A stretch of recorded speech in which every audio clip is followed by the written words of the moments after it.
After that, Renee's mother decided to give me a ride home. I wasn't looking forward to having to lie to my parents about what was going on, but I suppose it was better than telling them that I was a werewolf now. Which actually brings to mind a couple of other questions. For example, if I'm an egg, and being an egg is basically being descendant from a werewolf, meaning it's carried in the blood down the family tree, then that means that either my mother or my father is most likely an egg as well. A werewolf that hasn't become a werewolf. Which only leaves the matter of which one. I mean, me having contact with Renee happened to spark it in me. What if somehow being around my parents causes them to wake up, to change like I changed? Was it possible? Could something like that even happen? The whole thing just gave me the shivers.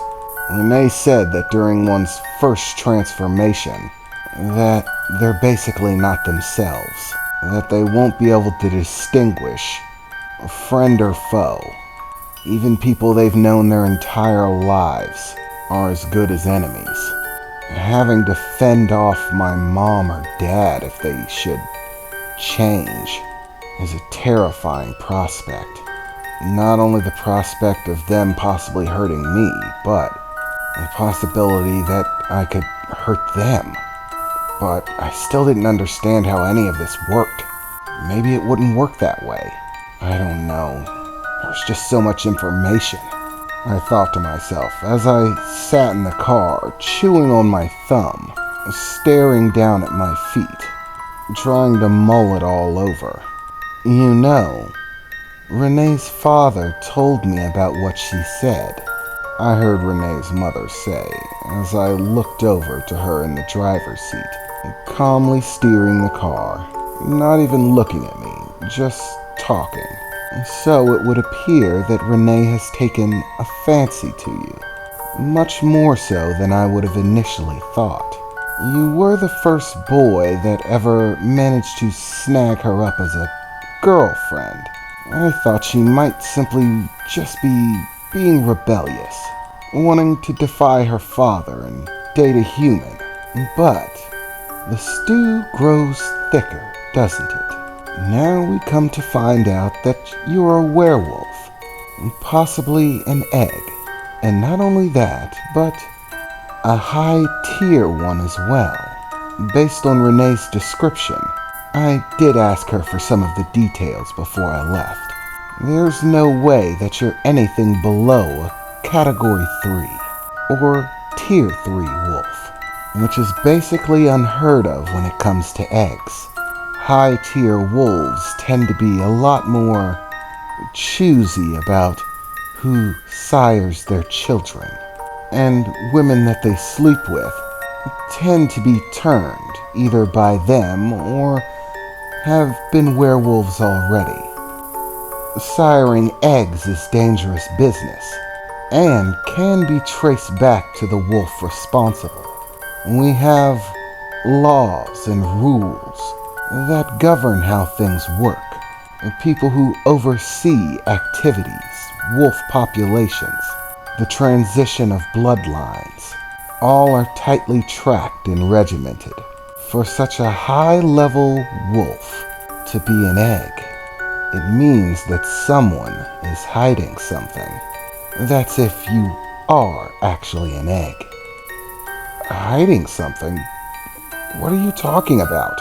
I replied, most likely with a completely befuddled look on my face. And here I thought you were a clever young man. I just told you that bloodlines, wolves, offspring, and population are all kept tight track of. It's one of the security measures for being a werewolf, how we keep our society hidden. We know exactly how many werewolves there are in the world. We know who they are, who their children are, how long their bloodline has persisted. even their tier and abilities, are all things that you can get a great amount of detail on if you're the right person. Eggs are not an exclusion to this rule. Whenever a werewolf sires an egg, by law he is required to inform the proper authorities so that that egg can be tracked, the bloodline monitored, and there are even people who specialize in tracking eggs, finding them wherever they might be and tracking them back to their origins, so to speak. Most eggs are discovered before they even hit puberty. Most are discovered when they're still toddlers. And yet here you are, a 17-year-old boy who is not only an egg, but an egg who was allowed to reach a point where he could hatch, completely unbeknownst to anyone. Do you even understand what that means? In case you don't, let me lay it out for you. The only way that you could have stayed hidden is if someone was going through a great deal of trouble to ensure that it stayed that way, that no one knew of you or whichever one of your parents preceded you, possibly even the parents that preceded them. Since we don't know who your bloodline tracks back to just yet, there's no telling, but whoever that werewolf was, they were powerful. Of that there is no doubt. And it is clear and evident at this point that whoever they are, they went through a great deal of trouble to keep you and everyone in your family that carries their blood a secret, to hide you away from the world. But that begs the question of why. It's hardly illegal to sire an egg. One can be with whoever they choose, even if they're human, and there are no punishments for doing so. It is merely a function of our society that we keep track of those things. But whoever sired the member of your family that begat it all chose to keep it all hidden, to hide you and your family away, to tell no one. This is the concerning element. A powerful wolf hiding away an egg. By all measures, naturally it could only mean one thing, at least in any reasonable circumstance. So what does it mean? I asked, at this point starting to grow very afraid of what she was going to say. This whole thing sounded shady at best.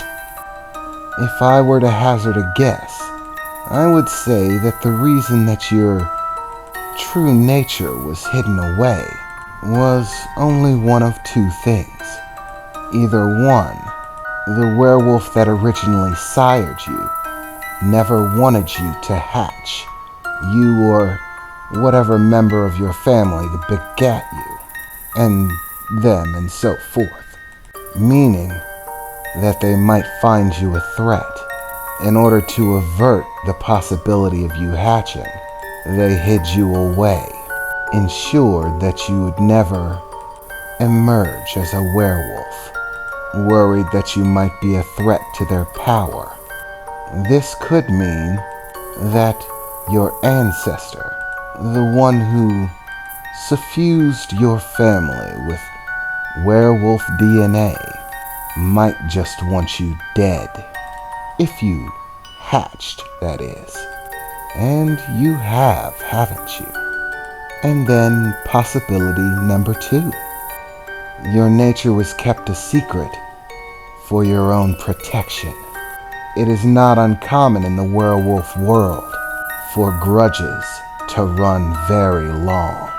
Any number of situations could have arose that caused a dispute with another werewolf, one of substantial power and influence, one who has a vendetta with the one who sired your bloodline, and who is cruel enough to do basically anything in the hopes of bringing pain or suffering to that werewolf, even killing unhatched wolves, little eggs that haven't come to be yet. On the bright side, that would mean that whoever sired your bloodline actually cares about you, or at least cared enough about the woman that he originally laid with to care about the bloodline that she sired. So, out of that love for her, they've been protecting her bloodline, keeping you a secret, hiding you away so that their enemies couldn't find you. Oh, it has grown so interesting, hasn't it? Young Mr. Baron, Renee's mother said, a sly smile on her face as she glanced over to me from the driver's seat of the car. That look sent shivers down my spine.